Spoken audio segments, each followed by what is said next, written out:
Well, hello everyone. I hope everybody had a great Thanksgiving. We're a week past Thanksgiving exactly today. I hope that everybody was very careful with their Thanksgiving and everybody had a good time. Here in the here on the farm, it was a wonderful time, and we saw a couple of deer, we saw a couple of turkeys, all kinds of good things happened. So we had a lot of family come up. Missed my sister and her crew. They just had a baby, and it was but my brother and his crew came down, so it was good to see everybody. I hope that your Thanksgiving was as enjoyable as mine. So, like I said, good afternoon. I hope that we're going to answer the questions that you have. I don't know how many people have actually had to work on this RF18 before. It's an interesting box. The problem that I had with the refrigerator itself is it's kind of narrow. Same problem that I have with a 22 cubic foot side by side. It's a little small, especially if you have to get into the ice maker and all that stuff. So let's go ahead and get started. The first thing that we're going to talk about is damage. Okay, I try to do this on every single class that I have. Please do yourself a favor. I have said this probably if you've been with me, at any time. You know that I always talk about damage, okay? The reason I talk about damage is because it's so easily prevented, but we don't do it. We still damage floors. If you've been with me before, you know that two of these are actual pictures that I took because a technician damaged the floor. I mean, the left one, he went and pulled a refrigerator out. There was something underneath the refrigerator, and whenever he did, he just scratched the floor like the picture on the left. The picture on the right was actually a dishwasher.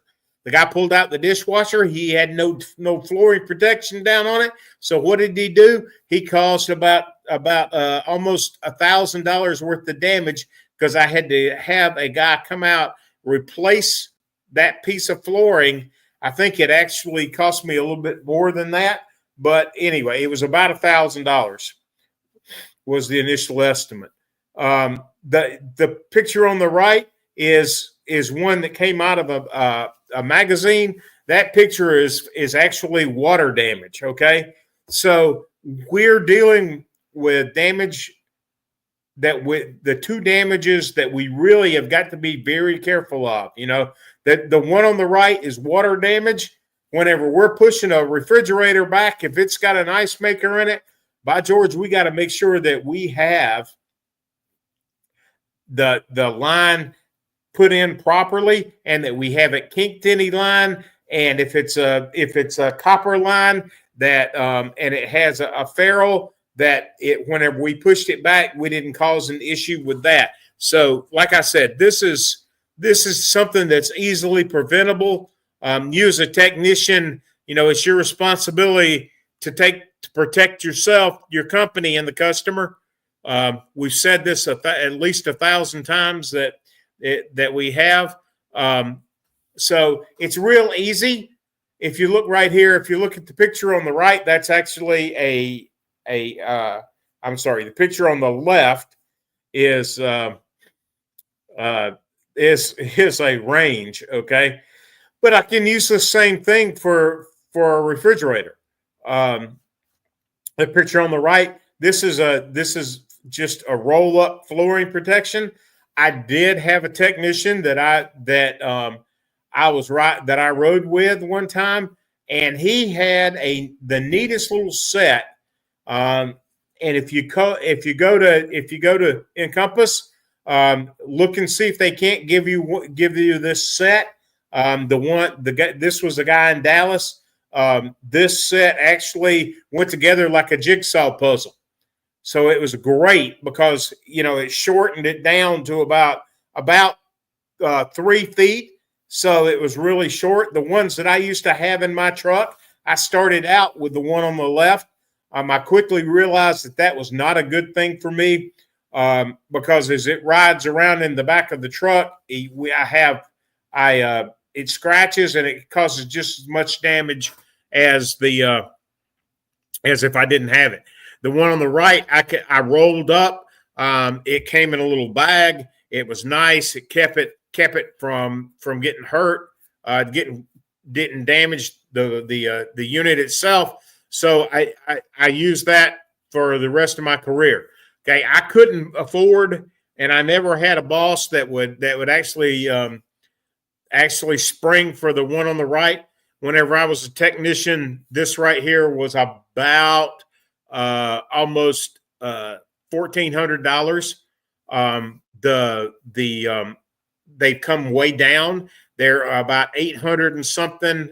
Check Encompass. This one actually is a picture from one in off of Amazon, and it was about $800. Okay, so it's very. You just need to make sure that you are protecting the customer's property, along with protecting the company. All right. So our agenda today. All right, we're going to talk about service bulletins, performing factory checks. So if you have to call the factory on this unit, this is going to give you a heads up, and you can tell them, you know, I had a list of it, and I've got them, and we're ready, set, and go. Okay. Then we're going to talk about the one that everybody hates is ice maker issues. Okay. This is a common issue with the Samsung, and it's not just a Samsung. It's just about everybody's ice maker has some quirks with it, and we're going to talk about ice maker issues at the end. Okay, so let's go to service bulletins. All right, so this is no ice. Okay, this is one for the no ice problem that everybody has. This service bulletin is dated 10/25 of 2021. Of course, you know, that was a long time ago, but this still holds true today. So models with the direct ice maker. Okay. So if you look at this, this is one that is in a not actually in the unit that we're talking about today, but this is one that you still need to be aware of. Okay. I've kind of threw all the service bulletins that have to do with ice makers for Samsung. This is a picture of my dad's. This is the same unit that he has. And this is a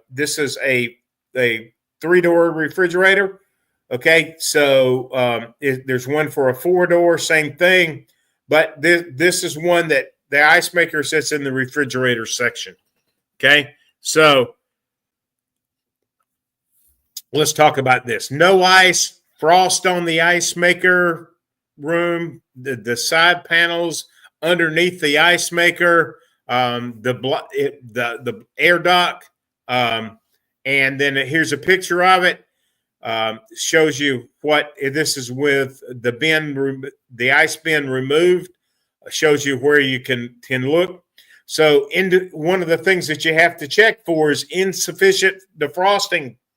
Okay, so the evaporator pipe doesn't have the correct defrosting temperature. It's not whole. I can tell you that the one that I have replaced with my dad's, I had to modify it and fix it. There's a kit that comes with it. I don't actually have this kit number, but if you want the kit number, let me know. My email, my phone number is all scrolling across the bottom. The only thing that I ask is if you go and you call me, send me a text first. I've got so many people that are trying to sell me insurance right now. It's driving me crazy because I am at the age of, I'm at 64 and a half, and they're all trying to get me till I get 65. And so I have at least 5 to 6 calls a day of people trying to sell me insurance. So just text me at that number. You can also email me. My email address is mitchwilliams62@yahoo.com. Actually, and if you have any questions, Reggie's information is scrolling across the bottom of the screen also. Reggie is a great resource for you to tap into. He does have a page on Facebook that deals with common issues. So, there's Reggie's information. If you need to, type in Reggie Williams if you're on your Facebook page, and you can get his. You can find his information there.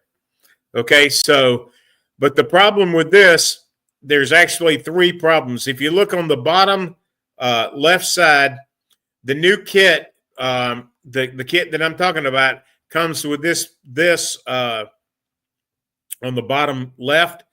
Comes with a kit there to help you get it defrosted properly. There's a problem with, if you look, see how the ice is iced up. Okay, there is also another kit that comes in there. There's 2 things that you really need to check. One is check the ice bucket. I'm going around the ice bucket. That rubber seal is not very good. Go ahead and order one and replace it. If you get called on one like this, I just replace it and be done with it. Okay, because this gasket keeps it from sealing properly. I replaced the ice bucket in my dad's, and it didn't do well at all. As a matter of fact, I had to send it back because it didn't work at all. So I put the new one back, the old one back in it. I replaced the ice bucket, the little what am I looking for? The little gasket that goes around this ice bucket, and it helped it some. Okay, so I'm telling you right now, it says if damage is noted, replace the ice bucket. His was damaged. The problem was the new ice bucket doesn't fit the old one. It looks like it does till you put it in. Whenever you slide it in and snap it into place, it doesn't snap in. Okay? Then one of the other things you want to check is we want to inspect the ice flapper and assembly for the proper seal. You have to listen. You have to watch it. Whenever you're doing it, I actually sat down and shined a light up under my dad's whenever I mashed the button to get some ice to make sure that gasket was sealing.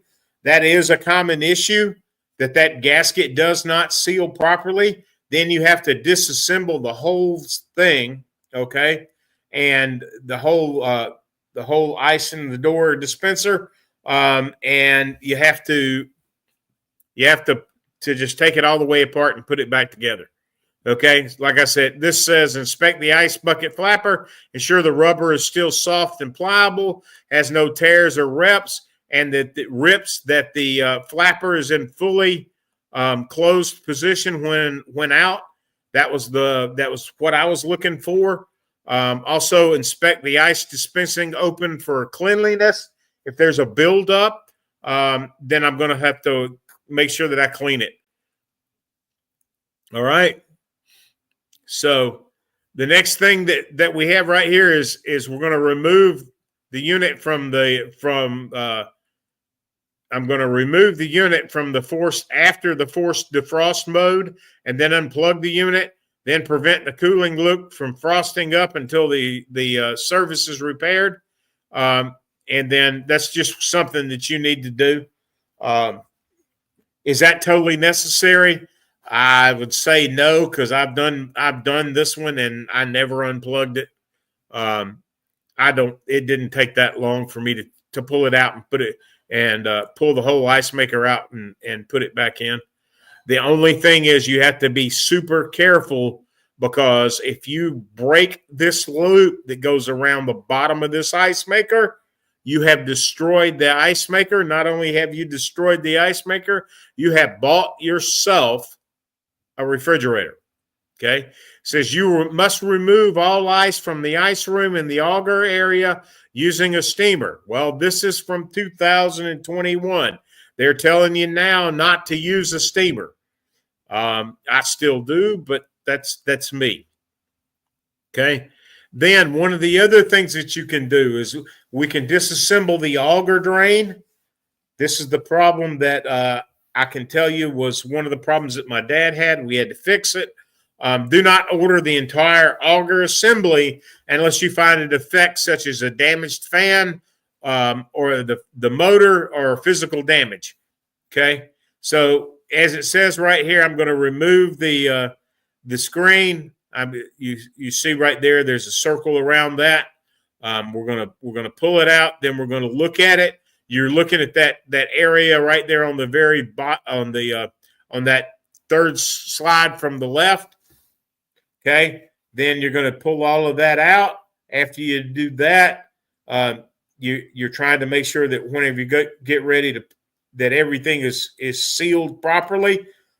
This is the problem that we had. We had to. My dad's wasn't sealing. It was allowing air to get up into the ice maker, and it was causing this ice maker to just totally not work at all. Okay, here we go. This is putting it all back together.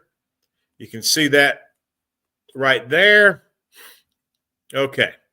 So I'm going to stop right here. I'm going to ask if anybody has any questions. If you have any questions, at the very bottom, there's a box that you can put your stuff in.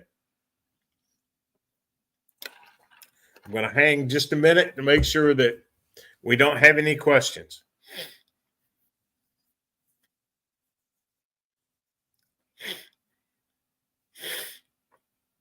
I will tell you while we're holding up just a minute, Easy Stock app. We're going to talk about the Easy Stock app at the very end of the program. Okay. Depending on how much time we have, it's either going to be a super short presentation or a super long presentation. We'll see how much time we got. I'm expecting that we're not going to have a whole bunch of time at the end. Okay. But here's one thing that you really need to know as a technician for this unit. Okay, I need to know how to put this thing into test mode. Okay, manual operation, manual defrost function. Okay, if the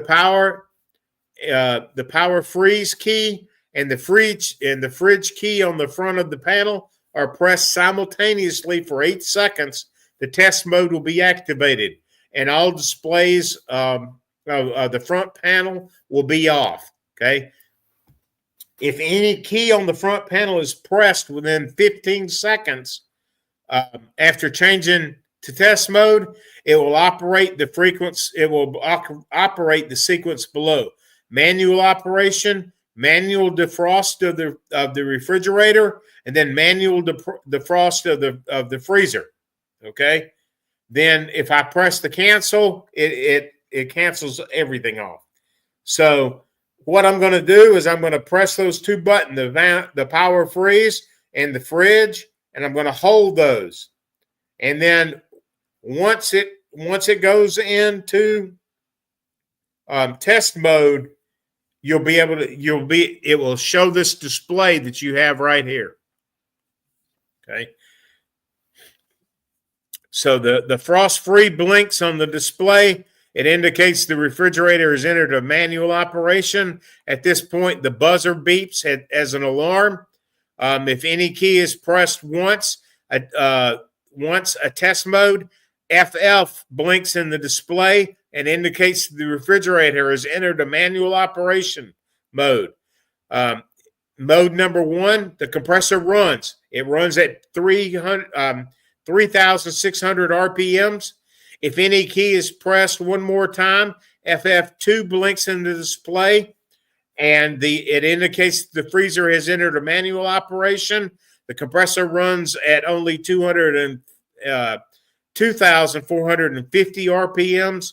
If the key is pressed the third time, FF3 blinks in the display. It indicates at the end that it's in manual operation mode number 3. The compressor will run at 2,050 RPMs.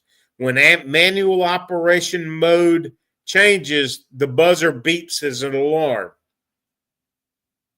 Okay, that checks my compressor to make sure that all three of those are entered in. Okay, test mode manual operation.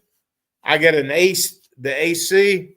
I get the frost free. There's the frost free 1. Okay, then I have a frost free 2. Then I have a frost free 3.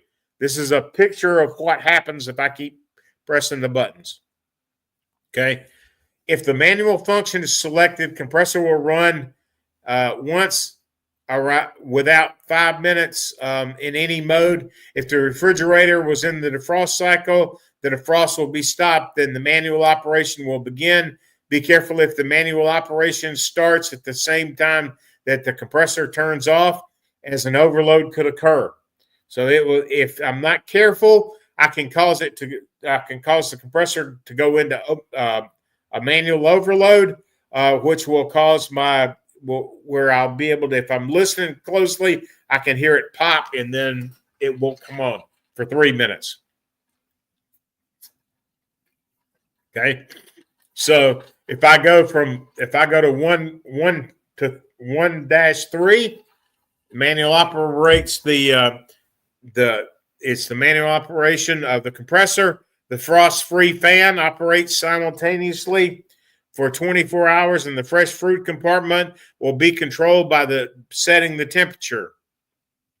If I go to 1-4, the manual operation runs. Setting the temperature will be selected automatically. As below, the freezer compartment is -8. The fresh fruit compartment will be 34 degrees. Okay. If I mash the button again, I get manual 1-5. During the manual operation, the power freeze and the power cool function will not be worked. If the function is selected, the power function icon of the selection 1 will be off automatically after 10 seconds. If I mash the button again, I get 1-6. The manual operation can be canceled during this manual operation by turning on the appliance after the power off reset, or choosing the following steps, and that's test cancel. Right? 1-7, if I mash it again, I get 1-7. When the manual operation runs, alarm for 25 seconds with it on, and then 0.75 seconds off. Well, it beeps continuously until the manual operation is completed, and there's no other function to make the sound stop. Okay, so here's our manual defrost for the refrigerator sections. Okay, if any key is pressed one more time during the manual operation, the fresh fruit compartment RD shows in the display. And if you look, it is a small r and a small d. Okay? So the small r, d will show in the display. All right?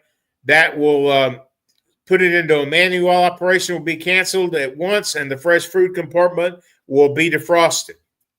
Okay? At this moment, the alarm beeps for 3 seconds from the beginning, and then beeps 0.1 seconds on and 1 total second off during the manual defrost. So if I want to put this thing into a manual defrost, all I do is once I got it into my mode, all I do is let it go. Okay, so manual defrost. This is for the refrigerator and the freezer. So the fresh food and the freezer compartment function. So if any key is pressed one more time during the manual defrost, defrost of the fresh food compartment, RD, then FD shows. Okay, that is fresh freezer. So that's your freezer components.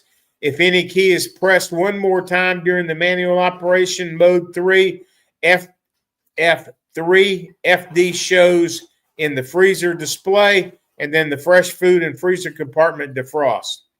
Okay, so simultaneously, manual defrost of the fresh food and the freezer compartment is on the extension of the food compartment. And when it begins, it operates by comparing the temperature of the freezer heater on, not compare the temperature of the fresh food heater on separately. So it does it one way is the freezer, and then a minute later it goes to the fresh food section. If you look at it, you can tell that it's going between the freezer on the left and then the fresh food on the right. That tells me that I'm in that mode, but it just simply keeps moving left to right, okay?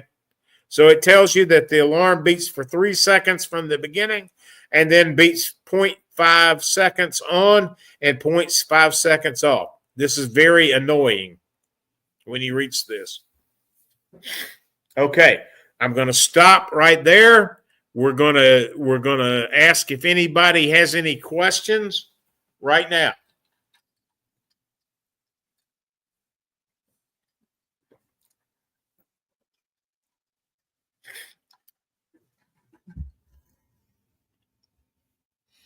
Okay. Looks like nobody has any questions. So our self-diagnostic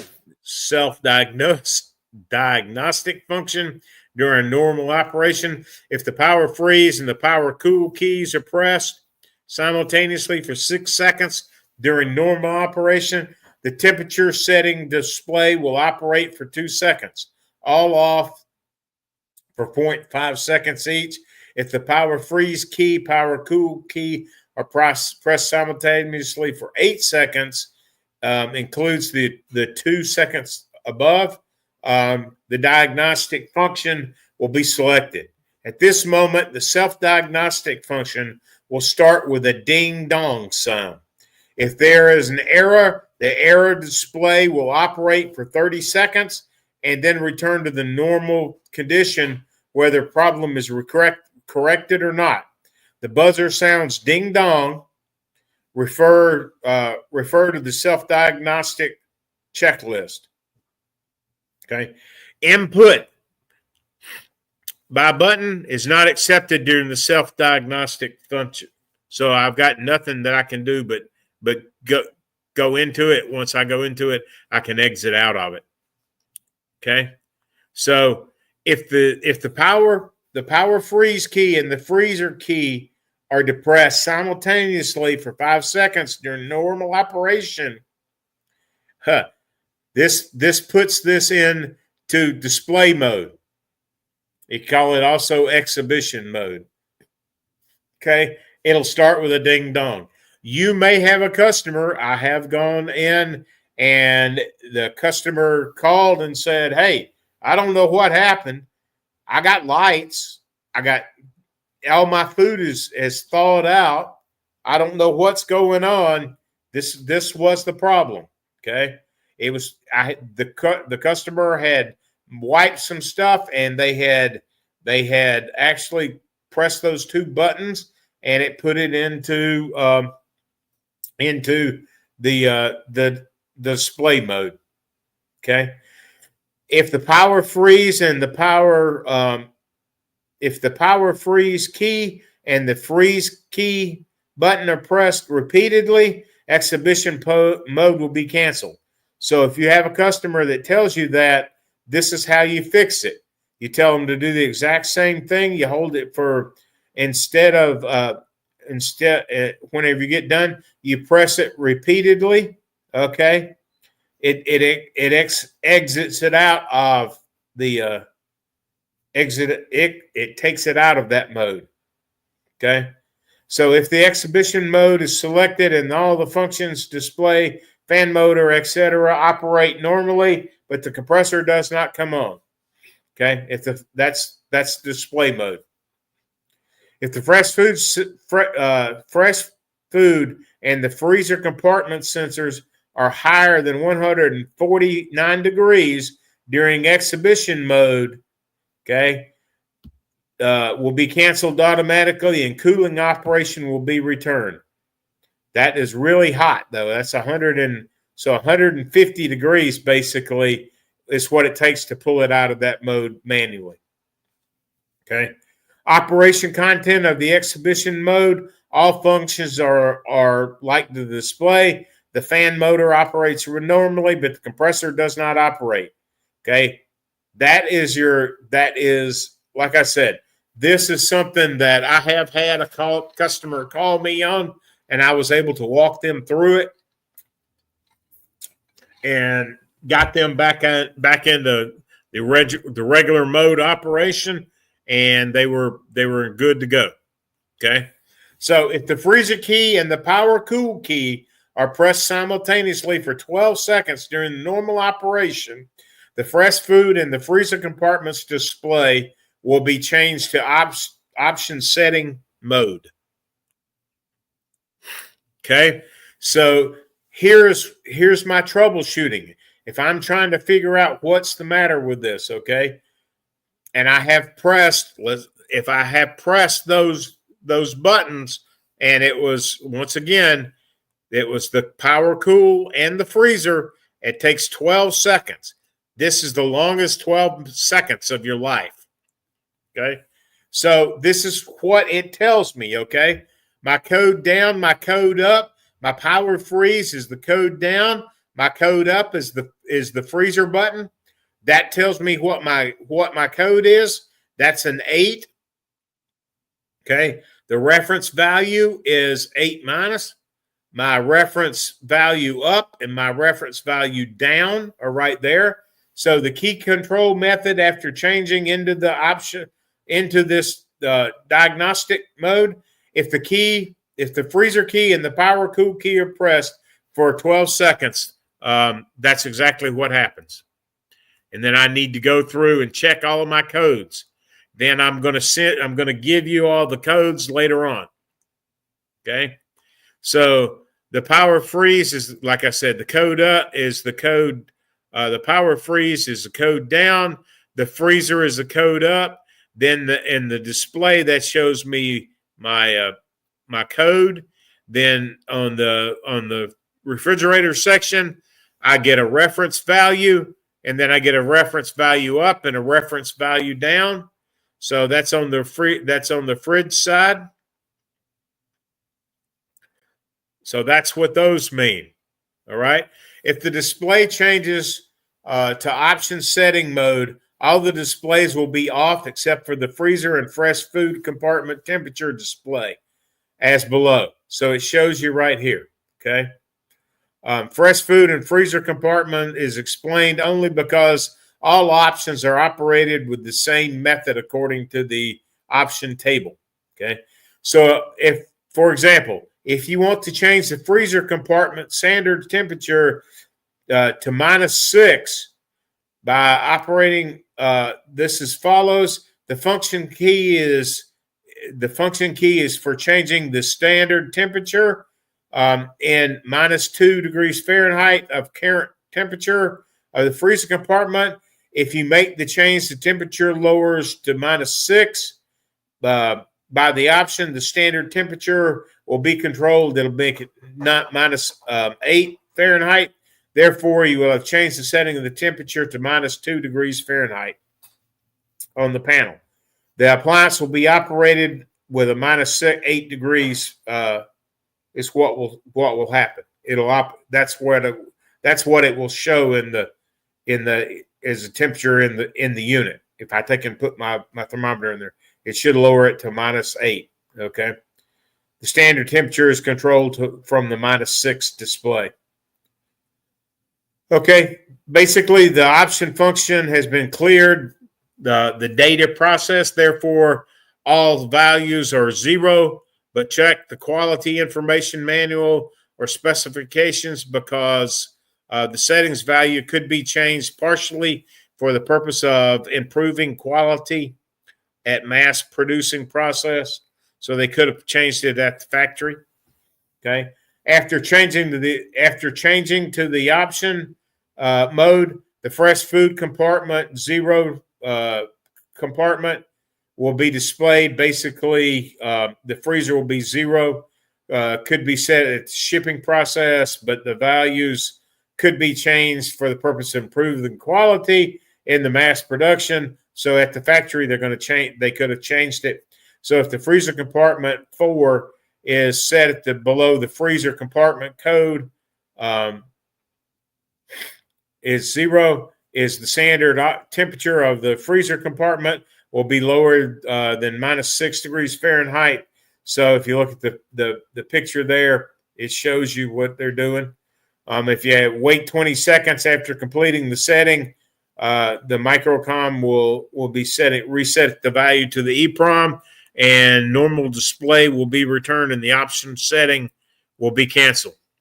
Okay, so option 4, the option setting mode above in the display, as in the as in this model, in the possible to regulate the fresh food compartment. You're just gonna. This is changing your reference values and your code. All right. So this is my temperature setting change. I told you that I was going to give it to you. Okay. This is set at -6, so I can either change it to if it goes to 1, that puts me at -1. If I go to 15, it takes me to +8. Okay.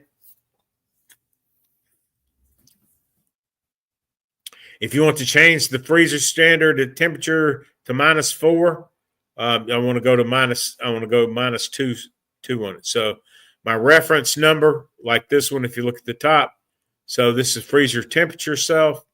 So this is the model, the fridge run segment, and then if you see right there, it's 6. Okay, so this is the changing the fresh food compartment. This tells you that I can change to +2. And then my fresh food compartment, I never would have it any lower than 32.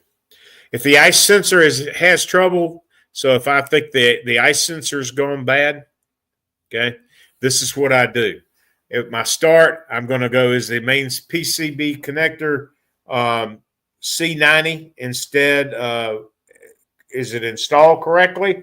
If it's no, I got a bad contact. I'm gonna fix that. Okay. If it's yes, is the ice maker sensor unit normal? So if the ice maker sensor is not running normally, I'm gonna have to replace the ice maker kit. If it's a no, if it's a yes, I'm gonna step down with this. So is the voltage based between the PCB connector CN90, which is the white wire, and RG1, which is the heat sink normal? Then I'm going to check it. If the answer is yes, if I have -6 volts, a greater than -6 volts measurement, somewhere between a 0.6 volts to a 4.6 volts falls in there. If it doesn't, then I'm going to recheck the wire connector. If it is, then I'm going to check the input voltage of the IC10 for the number 51. Is that normal? If it's no, I'm going to check the cold solder joint. So I'm going to check that that solder joint and make sure that it's good. If it is good, then I have no trouble with the PCB and the temperature sensor. I'm going to reconnect the contact on the connector. I'm going to make sure that my contact. I'm going to tell you that the ones that I have seen, the problems that I've had with this refrigerator, about whenever I get one, I always go to the back of the board and check my stuff on my board to make sure that I'm getting it right. Okay. So here's how I check the ice maker sensor. Okay. Checking the ice maker sensor resistance, the CN90, which is the white, to the number 4, which is the white. Compare the temperature table after measuring. Checking the method of the ice maker sensor, the change in voltage. If you look right there, you can see right there it's 1.78.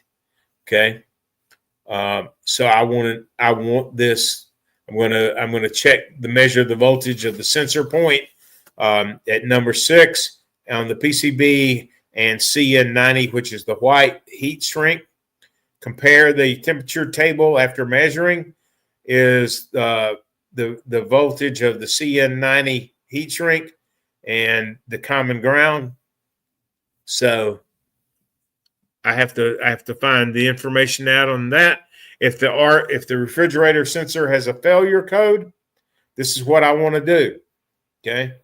I want to, on the main PCB connector, I go to the the C30.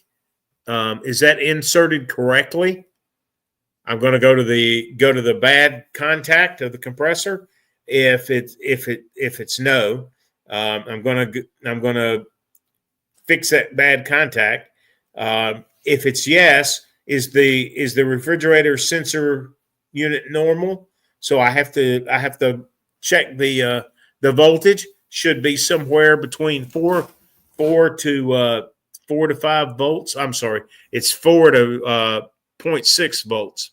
Okay, so that's what my sensor should read. If it's good, then if it's not good, then I'm going to replace the sensor. If it is, I got to go to the PCB again, and I'm going to have to check to the CN90, to the RG1 heat shrink.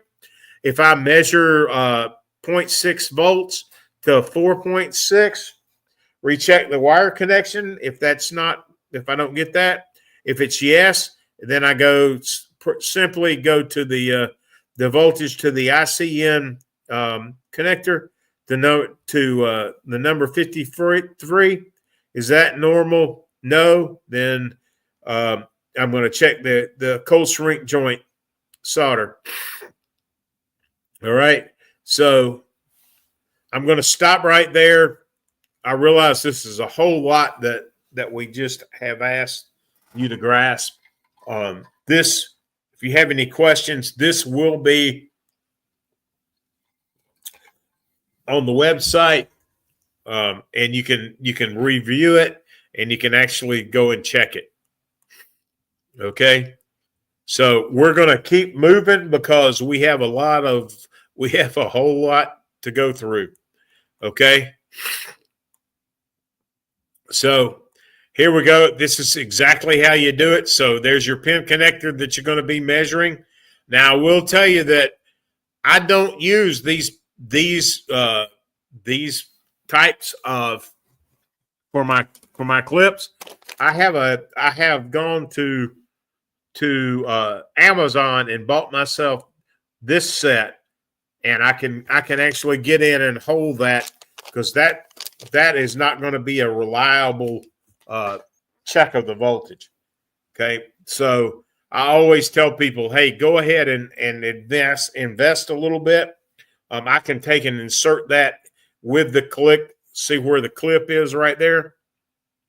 I can actually insert that one in to hold it down, and then I can go over here to the ground, which is the common PCB on the ground. Then I get my information. Okay, So I'm going to check the right sensor, the refrigerator sensor on the CN30, which is right there. Okay. Compare the temperature table after measuring. Then I'm going to measure the refrigerator sensor voltage. Okay. I should get that voltage right there. If I don't, then my heat shrink, I probably got a bad heat shrink again. Okay. If the refrigerator sensor has trouble, or if I've got an error code or I don't get the correct measurements, I'm going to come to this chart right here. I'm going to go ahead and walk myself through it. This is a standard flow chart. Just go ahead, is the main PCB connector inserted correctly? You can look at it and tell. And then all I'm going to do is check let's go back to this one right here. If you look at this one right here, you can see that a lot of the times, if especially somebody's been in here before you and they tried to shove this into place, they can pop this little small DC voltage wire out, and I'll have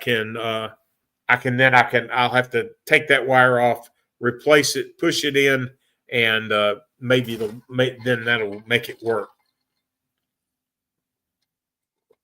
Because if not, you have to redo the whole wire, and that's not a fun thing. Okay, so here's all of your data points right here on the left. Okay, tells me that my voltage should be 4 to 0.5 volts. So basically, it's the same on all DC voltage. Okay. Just remember, it's DC voltage, okay? Voltage of the ICM is the same measuring, okay? The heat shrink. So all I'm going to do is follow this all the way down, okay? And I'm going to check every single one of these, and if I just follow this flow chart. If it's yes, I go to the yes. If it's no, I go to the no, okay? So here's my display. It's showing you right there which wire it is. Then I'm going to check it with the wire. Like I said, I don't check it with these type of metered clamps. I always use mine. Okay, if the freezer sensor does not come on, this is what I will do. I will just follow this flow chart step by step. Okay. And my data right here, the temperature table is right here on the left side. And like I said, all I do is follow this flow chart all the way down to the bottom. Okay. This is showing you where I'm going to be checking. And then I'm going to get the voltage, make sure that I have the correct voltage going through it. Once I do that, I'm going to move on. Okay. If the fan does not operate, any of the fans, okay, the refrigerator is equipped with a BDL fan motor driven by DC 7 to 12 volts. On the normal conditions of the compressor on, it operates together with the freezer fan motor. If the door is opened and closed at a high ambient temperature, it will be operated after 1 minute delay. I will tell you that that's one thing that you need to remember. It will not come on if you open it and it's really high and then you close it and then you don't wait a minute.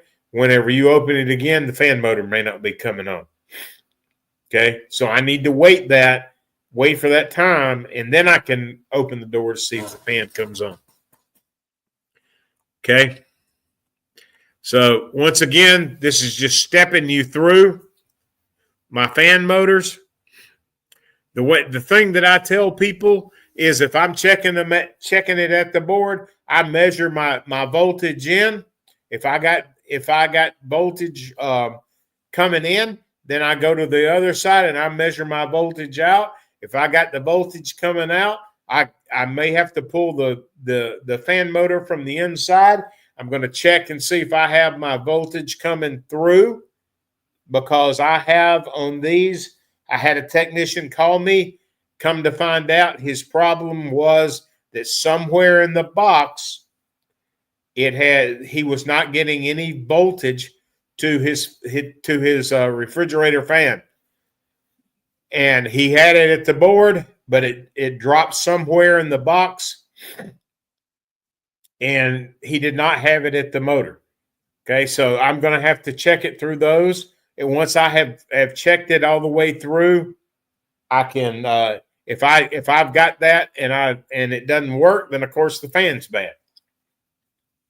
And then whenever I order it, I order the fan and the fan blade.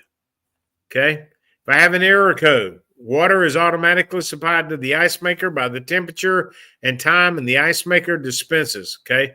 Power is applied to one of the wires at all times. So be careful when disassembling the shell. Ice maker operation can be checked after pressing the ice maker test in the freezer section. Okay, it will check when the power is disengaged. Okay, so here's what I need to do to check the ice maker problem that we have. Okay, checking the method of the ice maker shows me right here where I'm going to check at the board. Okay, making sure that I have the correct voltage to my ice maker, because I will tell you that most of the time that I have seen, most of the problems have something to do with the ice maker or an air issue. Okay, so if the defroster does not operate, okay, select the self-diagnostic mode function and check the defrost. If I'm doing it, I'm going to do both of them at the same time. That way I know that I've got it, that it's working, and I don't have to do it a second time. Okay. So my defrost temperatures, okay, I go to the heater. Like I said, it goes right here. I'm going to measure all this. This is the resistance value of my heater. Okay. I'm sorry, resistance value of the sensor according to the temperature. This shows right here. So what I tell everybody is the thing that I can do is unplug the sensor. Once I unplug the sensor, I take it and put it in a glass of ice water. Okay. Ice water is 32 degrees. Okay. It's the magical number. So if I put it in a glass of ice water and let it sit for about 30 seconds, I should be able to take my meter and put my meter in, and I should read 13.29. Okay. So if I do that, I should read that 13.29 ohms. All right. So this will tell me if my temperature sensor is bad. This is the bet. You may not ever get you may not ever get I think it's an F9. That's the fault code for this. But you will if I do this, I know for a fact that it works properly. Okay. Once again, here I'm rechecking for the sensor, and then there's one in the freezer, one in the refrigerator. Okay. If the compressor doesn't come on, preliminary inspection, I'm going to check the compressor with selecting the manual operation, which we've already been through it. So we're going to make sure that the compressor should come on. We're going to listen, because once we put it into that mode, it should come on. If it doesn't, then we're going to have to go down, pull the unit out, and make sure that we're getting power to the compressor. If the compressor is getting power, then we're going to have to check all the components in the compressor to make sure that it's working. Okay. If the compressor does not work unless 5 minutes have passed after satisfying the temperature, the compressor does not work during the defrost mode. Okay. The compressor does not work because it's sensing low temperature unless the freezer and the fridge sensor are connected. Okay, so it could be one of these other issues, but I have yet to. The only time I've ever seen them bad was whenever the sensor was bad. Usually, I'm going to knock on wood. I haven't had a whole bunch of issues with the compressor in this Samsung refrigerator. Okay. Okay. So here's the flow chart for this. So this is for your compressor. Tells me what to do, how to go right through it. And at the end, I'm going to do that. Okay. This is showing you exactly where to check it. Once again, I've got my little small, I don't like checking it in with these big meter leads. I'm going to use my small meter leads so that I can get in there and check it and not cause an issue and short out the board. Okay. No water supply to the ice maker. This is the typical thing that we always go through with any refrigerator. If I have the ice maker calls for water and I don't get water, okay, water supply directly to the water valve, please shut off the water supply prior to repair. Goes without saying. Power is applied to the one end of the wires. Be careful when disassembling. Do not get an electrical shock. To check the ice maker water valve operation, you should press the ice maker test switch and then check the operation. So what I used to do is I would pull the refrigerator out, put my two leads on the supply valve. If it never came on, I went and looked at I sat and watched from the front of the refrigerator, looking for the meter to come on. If it never came on, then of course I've got to do something with the ice maker. Usually I have to just replace it now. There's not a whenever we had a heat air ice maker, we could replace the heads. You can't do that anymore. This ice maker is basically a one and done. So to check the ice maker valve, we're going to press the test switch. I'm going to, like I said, I wait for the ice maker to cycle. Whenever it gets to the right setting on the ice maker, when it comes around and it calls for water, I know about where that is. I'm looking down and look to see if I'm getting my signal to activate my water valve. If I don't get the signal, I replace the ice maker. If I do get the signal and it's not working, then I've got to turn the water off and replace the water valve.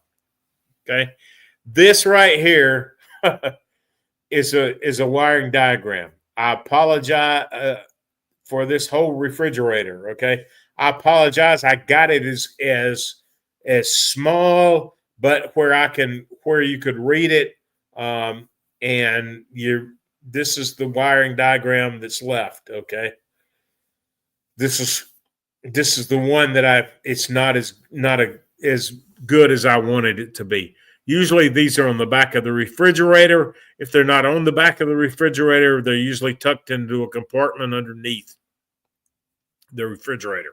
Okay, this is my my board that I have to deal with. Okay, so this tells me right there on the top left, that's my ice maker.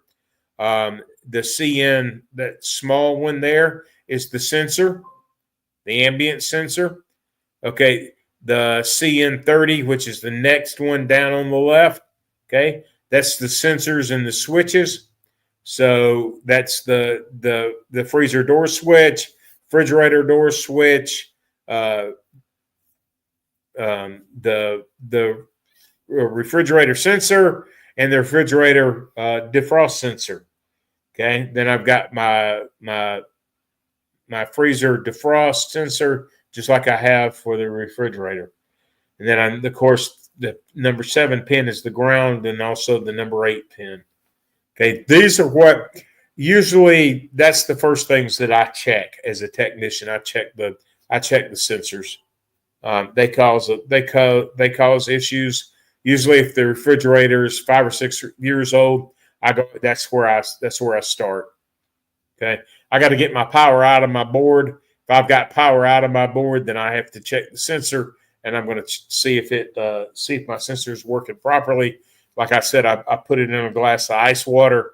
Then at 32 degrees, I check my ohms that it should read, and if it's wrong, I replace the sensor. I can tell you that I just replaced the sensor with a friend of mine in his refrigerator. Okay. Then if you look on down, CN73 is the next pin down. The CN50 is my panel for my displays. Okay. The CN76 is the BLDC motor, it's the DC motor. So that's that one on the very top to the left there. Then of course we've got our CN72, which is our heater, and then the CN70 is the AC load. So CN10 is the AC input. So like that says is common 2, common 1. Okay, this is the same thing with the main parts. This actually came directly out of the manual. All right. One thing I'm going to ask you is, do you know how to just look at it and tell what units are I'm going to exit the full screen. So I have a question for you. Do you know how to tell if something has 120 volts as opposed to DC direct voltage, which is usually 12 volts or less? Does everybody know how to check that?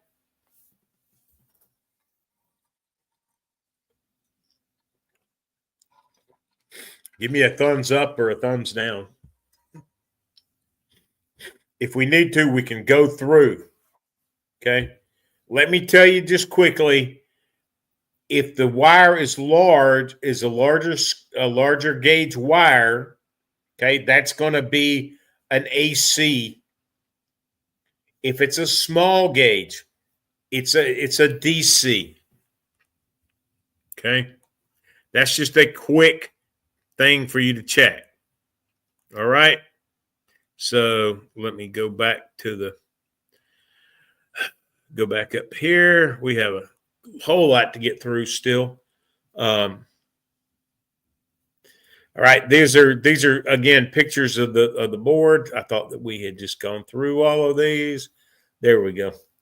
So this basically is we're never, as a technician, you're never going to pull anything off of this board. You're just going to be replacing the whole thing.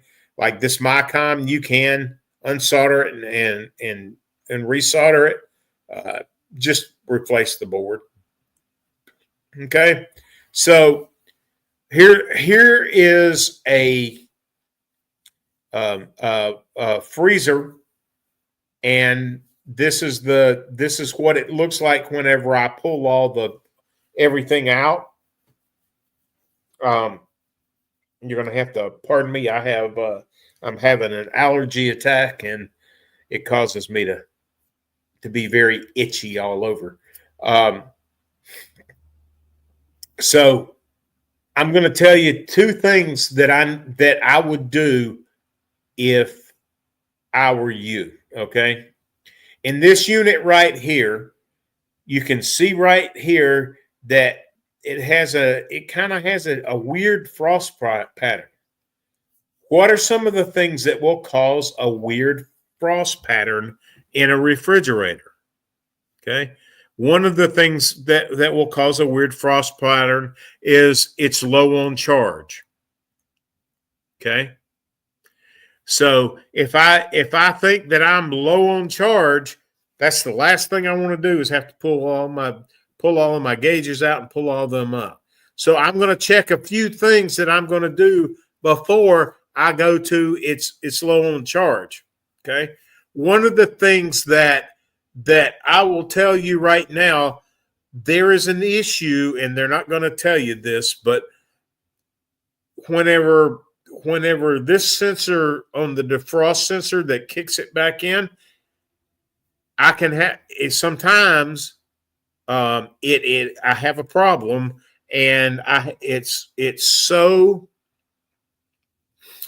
too close, and what happens is it shuts it out of defrost way too soon. Okay, this causes multiple problems in your in defrosting the freezer section. Okay, it can cause a buildup of ice. If I have a buildup of ice, I'm gonna have other problems that happen. Okay, one of the things that will happen is I'll get water that flows down when it starts and it refreezes. I'll have to chip that away, and that's messy. So I can adjust this sensor so that it doesn't it stays in defrost longer by taking a little piece of rubber and like a little thin piece of rubber and insulating this thermistor that kicks the unit back into a freeze. I can relocate that a little farther down, okay, the line if I see. That's two of the things that I can do. The other thing that these units are known for, okay, they have an issue right now. If you look at the plugs right here, okay, they've got a little bit of leakage that happens around those plugs because they weren't sealed properly. Okay, you may end up having to take and tape around that. Get yourself and I carry a can of foam insulation, and I foam around that so that it's nice and neat and pretty. Okay, so if I want to unplug that fan, it's right here. This is the fan motor that I'm going to unplug. Okay. This is where I can take and see if I have 12 volts to the motor. If I don't have my voltage to my motor, I know that that's what happened with this guy. He had it from the board, but it did not show through here. So the customer had to have a brand new refrigerator done that they had to purchase. Okay. So this will, there it is right there. So this is the fan. You can see that this fan is turning right now. Okay. So if I have a buildup of ice in the refrigerator fan area, I have a different problem. This is another issue, known issue. What I may have to do, and whenever I pull this out, I can tell you that the one that I used in the training session that we had, that was from a dealer, we had to actually put all of these in. If you look, there's those little gaskets. All they are is, I use double stick gasket like you use in a window, or you can use one. That's the easiest thing to do, is to use that gasket that you use around the edge of the window. If you're putting an air conditioner in a window unit, you can use that gasket. You can go to Home Depot or Lowe's, or you can go to Encompass, and you can buy that gasket there. But you need to make sure that all of this gasket is clean and hasn't been rubbed off, because it will cause your freezer, your refrigerator, it will cause this fan right here to actually seize up, and then you're going to end up having to replace the fan after a time or two, because once it seizes up, it will stop the fan, and after you defrost it the first time, you're probably going to end up having to replace it. At least the second time you will, for sure. So make sure that every single one of these is up and working. Okay. Step 2, this is for the defrost thermistor. Okay. Why is it freezing? You can see right there the reason it's freezing. Okay. Here's where I was telling you that I carry a can of foam insulation. Here's the guy has gone and refoamed this whole area so that it doesn't have any air leaks. Then this is going down to the drain. One of the things that I can do, there is a kit out there that you can order from Encompass that is a little piece of wire that attaches to the drain, the heater, and it keeps it from freezing up so fast. That's another thing that is an issue. Okay, the freezer section, these are just some quick things to check. The evaporator coils are frosted over. The temperature control board is faulty. Could be. I'm going to check the control board to make sure. The evaporator fan motor is not working. The thermistor might be defective. The damper control assembly is not working right. The defrost control board could be defective. You're going to have to go through, and you're just going to have to, unfortunately, go through and check, because there's not any magic bullet that you can put in the gun to tell you what it is. As you get super experienced, you will understand probably what your problem is, and that's where you're going to start. Okay, my defrost thermostat defective, so could be my defrost timer is not working. Then my main control board could be defective. Could be this is all for the freezer. This is all for the freezer section is cold, but the refrigerator section is warm. Okay, so food in the refrigerator is freezing. The temperature control thermostat is not working, so that's what I'm going to check first. Then my thermistor could be defective. My main control board, if that's not it, I check my thermistor again by putting it in a glass of ice water. If that works, it tells me that that's good. Next thing I'm doing is going to the main control board. I'm going to have to check it. Okay, my temperature control board could be the problem, or it could be the main control board. I'm going to check those. Okay, my damper control assembly could be broken or stuck open. This all comes back to where we're talking about making sure that it was all insulated properly, and that could be your problem. So if I don't have all the insulation is not around like it's supposed to be, this will cause my refrigerator to be have stuff freezing in it. Okay, no ice and bucket. This is pretty much just a simple issue that I'm going to look at. So the one thing that I will tell you, everybody should know this, but if you don't, this is what you need to know. The freezer temperature has to be below 10 degrees. If it's above temperature, above 10 degrees, it won't work. You're never going to get anything. Okay. You gotta have at least a 10 degrees in the freezer.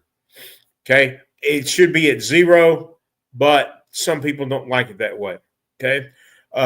So if I'm not getting any ice, I'm going to check my inlet. My ice maker assembly could be defective. I had one of the things that I will tell you that will drive you nuts is low pressure from the house supply. This will drive you crazy. The only way that I can tell you the way to do it is I have a meter that I can check the pressure that's coming from through the house to know, it's got to be at least 38 psi, because if it's below 38, you're going to have a dripping in your refrigerator for the ice maker, and it's going to freeze your ice maker up. Okay, one of the other things is my door switch may have failed. I'm going to know that though, just by whenever I open the door, my light doesn't come on. Okay, my ice level control board fails. I could have a defective ice maker. So the water filter could be clogged. Gosh, that's one. Let's talk about that one right there real fast. That's something that you need to check going in. Okay.